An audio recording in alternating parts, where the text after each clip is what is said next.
무더운 여름입니다. 오늘도 하나님의 말씀과 함께 힘있게 하루를 사시기를 바랍니다. 성령 충만이란 죄로 인해서 왜곡되고 깨어진 관계를 회복시키는 능력이 있습니다. 따라서 성도들 안에 넘치는 성령 충만은 어딘가로 흘러들어가 변화를 일으키는 것이죠. 그 변화를 일으키는 곳이 기본적인 관계들입니다. 그래서 오늘 말씀은 가장 기본이 되는 부부관계, 또 자녀와의 관계, 그리고 직장에서의 관계 가운데에서 성령 충만이 일으키는 변화에 대해서 말씀하고 있습니다. 먼저 부부관계를 살펴보도록 하겠습니다.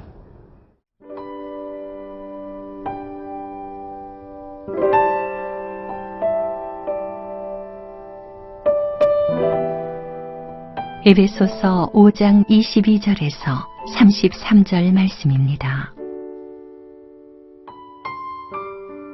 아내들이여 자기 남편에게 복종하기를 주께 하듯 하라. 이는 남편이 아내의 머리됨이 그리스도께서 교회의 머리됨과 같음이니 그가 바로 몸의 구주시니라. 그러므로 교회가 그리스도에게 하듯 아내들도 범사에 자기 남편에게 복종할지니라. 남편들아, 아내 사랑하기를 그리스도께서 교회를 사랑하시고 그 교회를 위하여 자신을 주심같이 하라. 이는 곧 물로 씻어 말씀으로 깨끗하게 하사 거룩하게 하시고 자기 앞에 영광스러운 교회로 세우사 티나 주름 잡힌 것이나 이런 것들이 없이 거룩하고 흠이 없게 하려 하심이라. 이와 같이 남편들도 자기 아내 사랑하기를 자기 자신과 같이 할지니 자기 아내를 사랑하는 자는 자기를 사랑하는 것이라. 누구든지 언제나 자기 육체를 미워하지 않고 오직 양육하여 보호하기를 그리스도께서 교회에게 함과 같이 하나니 우리는 그 몸의 지체임이라. 그러므로 사람이 부모를 떠나 그의 아내와 합하여 그 둘이 한 육체가 될지니 이 비밀이 크도다. 나는 그리스도와 교회에 대하여 말하노라. 그러나 너희도 각각 자기의 아내 사랑하기를 자신같이 하고 아내도 자기 남편을 존경하라. 바울이 먼저 부부관계를 언급하고 있다는 사실을 저희가 눈여겨볼 필요가 있을 것 같습니다. 하나님이 다른 어떤 관계보다도 부부관계를 먼저 가르치는 이유는 남편과 아내의 관계가 예수 그리스도와 교회의 관계, 예수 그리스도와 성도의 관계의 축소판이기 때문인 것이죠. 그렇지만 한국적인 정서는 이 부부간의 관계보다도 부부 중심이라기보다는 자녀 중심입니다. 당장 이혼했으면 좋겠지만 내가 아이들 때문에 참는다. 이것은 한국의 부모들에게는 참 공감되는 이야기이기는 하지만 성경적이지는 않습니다. 성경은 모든 관계의 기초가 부부관계에 건강한 부부관계에 있다라고 말씀하고 있습니다. 부부관계가 자녀 관계보다 우선하다고 말씀하고 있습니다. 실제로 부부관계가 좋아야지 건강한, 정서적으로 건강한 자녀들이 성장할 수 있는 것이죠. 미국 세인트 앤드루 대학의 연구 결과에 의하면은 부모가 이혼하거나 또 사이가 좋지 않은 부부는 그 딸아이 같은 경우는 외모나 여성적인 매력에 있어서 평균 이하의 그 수치가 나타났다라는 연구 결과도 있습니다. 그래서 성령 충만한 그 은혜의 그 물줄기가 가장 먼저 흘러 들어가야 되는 곳은 바로 부부 관계입니다. 건강한 부부 관계를 위한 가장 중요한 전제는 무엇일까요? 그것은 그리스도께 하듯 해야 하고 그리스도께서 하셨듯이 해야 된다는 것입니다. 남편에게 하고 아내에게 하는 것이 단지 거기에 머무는 것이 아니라 예수 그리스도께 하는 것과 동일하다라고 말씀하고 있습니다. 이런 점에서 볼 때 예수 그리스도와의 관계는 건강한 부부 관계의 가장 전제가 되어지고 기초가 되는 것이죠. 오늘 말씀은 먼저 아내들에게 이렇게 명령하고 있습니다. 22절, 23절 말씀을 보시겠습니다. 아내들이여 자기 남편에게 복종하기를 주께 하듯하다. 이는 남편이 아내의 머리됨이 그리스도께서 교회의 머리됨과 같음이니. 아무리 사랑하는 사이라도 질서 없이 막 대한다면 그 관계는 지속되기 어려울 것입니다. 왜냐하면 이 질서를 통해서 권위가 세워지게 되는데 가정이든 사회든 건강한 권위가 세워져 있을 때 안정성과 지속성이 유지되기 때문인 것이죠. 하나님은 건강한 가정을 세우기 위해서 남자에게 머리가 되는 권위를 주셨습니다. 그래서 아내에게 그 권위에 복종하라라고 명령하고 계시는 것이죠. 요즘 같은 세상에서 순종도 아니고 복종하라는 말은 시대에 뒤떨어진 이야기처럼 들릴 수 있습니다. 목사님, 남편이 복종할 만해야 복종하지요. 자격이 있는 사람이 되면은 그때 가서 복종하겠습니다. 이렇게 반론할 수도 있습니다. 그러고서 남편을 자신의 뜻대로 고치려고 합니다. 소위 우리나라에 있는 평강공주 신드롬에 빠진 것이죠. 그런데 안타까운 사실은 아무리 남편을 들볶아도 그리고 아내가 영적 카리스마를 가지고 있어도 남편이 변화되지 않는다라는 사실입니다. 권위가 무너진 남편은 자존감도 무너지기 때문에 변화되지 않습니다. 잘 변화되지 않습니다. 또 이 남편의 변화라는 것은 사실 내가 주도하는 것이 아니라 하나님께서 주도해야 되는 것이지요. 내가 남편을 머리로서 세울 때 남편도 머리 대신 하나님께 그리스도께 복종하며 변화되는 것입니다.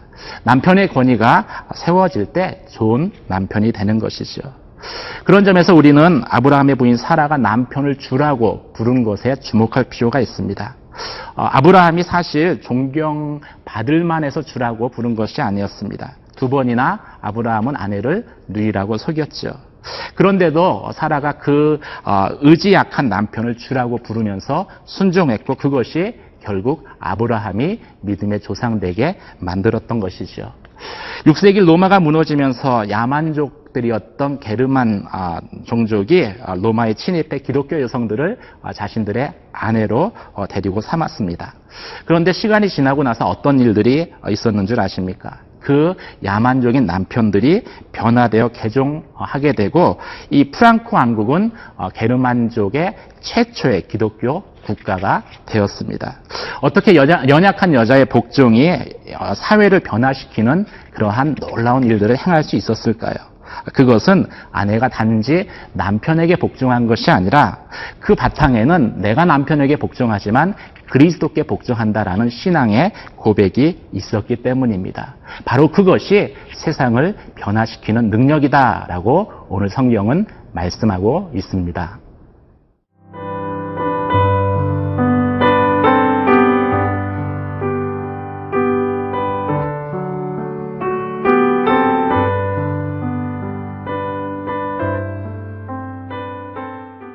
또 오늘 말씀은 남편들에게 그리스도가 교회를 사랑하신 것 같이 아내를 사랑해야 한다라고 명령합니다. 존 스토트는 그리스도의 교회 사랑에 대해서 이렇게 말했습니다. 예수님의 머리 대심은 지배보다는 돌봄을, 통치보다는 책임을 나타낸다. 즉 돌봄과 책임이 그리스도의 사랑의 핵심이었다라는 것이죠. 어쩌면 오늘날 가정의 위기는 서로 자신이 원하는 방식으로 고집하고 사랑하려고 하기 때문에 오는지 모르겠습니다. 그런 점에서 우리는 예수 그리스도의 교회의 사랑이 어떠한 사랑인지에 대해서 오늘 말씀을 통해서 살펴보면 좋을 것 같습니다. 첫 번째, 예수님의 교회의 사랑은 자신을 드리는 사랑이었다라고 말씀하고 있습니다. 남편들아 아내 사랑하기를 그리스도께서 교회를 사랑하시어 자신을 주심같이 하라. 자신을 주심같이 하라라는 것은 희생을 의미하죠. 흔히 연애는 불꽃 그리고 부부간의 사랑은 난로의 장작불이다라는 말이 있습니다. 연애는 불꽃 같은 그 에로스의 사랑으로 할 수 있습니다. 하지만 이 가정 안에서 부부의 사랑은 에로스의 사랑만으로는 부족하다는 것이죠. 장작불이 꺼지지 않기 위해서는 누군가가 계속해서 마른 장작을 집어넣는 수고와 희생을 해야 되고, 그 수고와 희생을 전제로 해서 부부간의 사랑이 유지되어진다라는 것이죠. 그래서 부부간의 사랑은 자기애적인 에로스의 사랑이 아니라 그리스도의 희생적인 사랑, 아가페의 사랑으로 완성되어지는 것입니다. 남편이 아내를 사랑할 때 이 희생적인 사랑으로 사랑해야 된다는 것이죠. 이것은 아내에 대한 돌봄, 희생을 통한 돌봄을 전제로 한 사랑입니다. 그런데 흔히 우리는 가정의 출발 자체를 생각할 때 나의 희생을 통해서 상대방의 부족을 채워주겠다라는 생각보다는 나의 부족한 것을 상대방을 통해서 채움받겠다라고 생각하기 때문에 가정이 깨어지게 되는 것이죠. 두 번째, 예수님의 교회 사랑은 세워주는 사랑이라고 오늘 성경에 말씀하고 있습니다. 오늘 읽은 본문의 말씀 가운데 이는 곧 물로 씻어 말씀으로 깨끗하게 하사 거룩하게 하시고 자기 앞에 영광스러운 교회로 세우사 티나 주름 잡힌 것이나 이런 것들이 없이 거룩하고 흠이 없게 하려 하심이니, 이렇게 말씀하고 있습니다. 예수님은 교회를 흠이 없어서 사랑한 것이 아니라 사랑하셨기에 흠이 없는 것으로 간주해 주셨습니다. 여겨주신 것이죠. 예수님은 죄가 없어서 우리를 부르신 것이 아닙니다. 예수님은 죄인으로서 우리를 부르셨습니다. 그리고 우리를 향해서 너는 내 것이다 이렇게 칭해 주셨지요. 너는 내 백성이다 라고 세워주셨습니다. 왜 그렇게 하셨을까요? 한 가지 이유 때문입니다. 우리를 사랑하셨기 때문이죠. 이 사랑이 교회를 교회되게 만들고 성도를 성도되게 준비시켜 주었습니다. 우리로 하여금 영광스러운 교회로 세우사 주름진 것이나 흠이 없게 우리를 변화시키는 동인이 되었습니다. 남편이 아내를 사랑할 때도 결코 그녀가 완벽해서, 아내가 완벽해서 사랑하는 것은 아닙니다. 사랑하니까 완벽한 자로 여겨주어야 된다는 것이죠. 그래서 남편은 아내를 향해서 끊임없이 인정해 주어야 합니다. 당신이 한 요리가 이 세상에 있는 어떤 요리보다 맛있어. 어쩜 당신은 이렇게 요리를 잘해. 설사 요리를 못하는 아내라 할지라도 우리가 그렇게 세워주게 될 때 아내는 이제 하나님의 준비 가운데에서 참 요리를 잘하는 여자로 변화되는 것이죠. 누가 그렇게 하십니까? 우리 안에 계신 성령께서 그렇게 하시는 것입니다. 결론적으로 오늘 성경은 아내에게 하는 것이 자기에게 하는 것과 같다라고 말씀하고 있습니다. 아내를 사랑하는 것이 자기를 사랑하는 것이라고 말씀하고 있습니다. 왜 그렇습니까? 남편과 아내는 한 몸, 제각각이 아니라 하나이기 때문이죠. 여기에 바로 성도와 그리스도의 연합의 비밀이 있습니다. 오늘날 가정의 붕괴와 교회의 세속화가 같이 동반 상승하고 있는 것은 결코 우연이 아닙니다. 가정 안에, 특별히 남편과 아내의 관계 안에는 성도와 그리스도의 연합의 비밀이 담겨져 있기 때문인 것이죠. 사랑하는 성도 여러분, 아내를 그리스도께서 사랑하셨듯이 사랑하시길 바랍니다. 희생적인 돌봄으로, 그리고 세워주는 사랑을 할 때 그 사랑을 통해서 우리 안에 계신 그리스도가 존귀히 여김을 받으실 것입니다. 기도하시겠습니다. 은혜와 사랑의 하나님 아버지, 가정의 주인 되신 분이 예수 그리스도이심을 고백합니다. 가정의 남편과 아내로서 그리스도의 머리 되심과 같이 남편에게 복종하게 하시고, 그리스도께서 사랑하셨듯이 아내를 향해서 책임지며 돌보며 그리고 세워주는 그런 사랑을 오늘 하루의 삶 가운데 실천하게 하여 주시옵소서. 그래서 성령 충만한 가정, 예수 그리스도를 드러내는 믿음의 가정으로 세워 주시옵소서. 예수님 이름으로 기도드립니다. 아멘.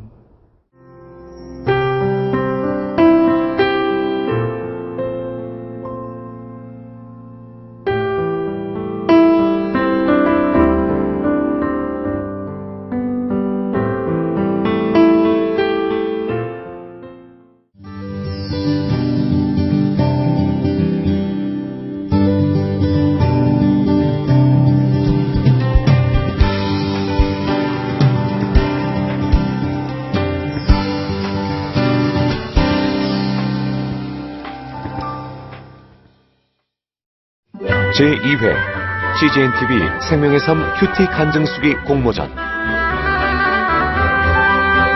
치유와 회복, 기쁨과 감동, 큐티를 통해 경험한 하나님과 나의 이야기를 자유롭게 작성하여 보내주세요.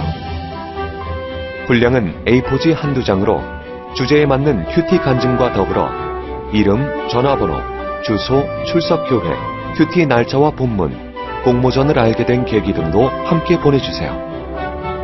CGNTV 홈페이지에 있는 큐티 간증수기 공모전 페이지에서 작성하거나 공모전 접수 양식을 다운받아 작성하여 이메일로 보내실 수 있으며 수기로 작성한 경우 우편 접수도 가능합니다. 이번 공모전은 7월 1일부터 8월 31일까지 진행되며 당선작은 9월 16일 홈페이지 및 개별로 통보될 예정입니다. 당선되신 모든 분과 참가자를 위한 다양한 상품도 준비되어 있습니다. 제2회 CGNTV 생명의 삶 큐티 간증수기 공모전. 하나님의 말씀을 사모하는 분들의 많은 관심과 참여 바랍니다.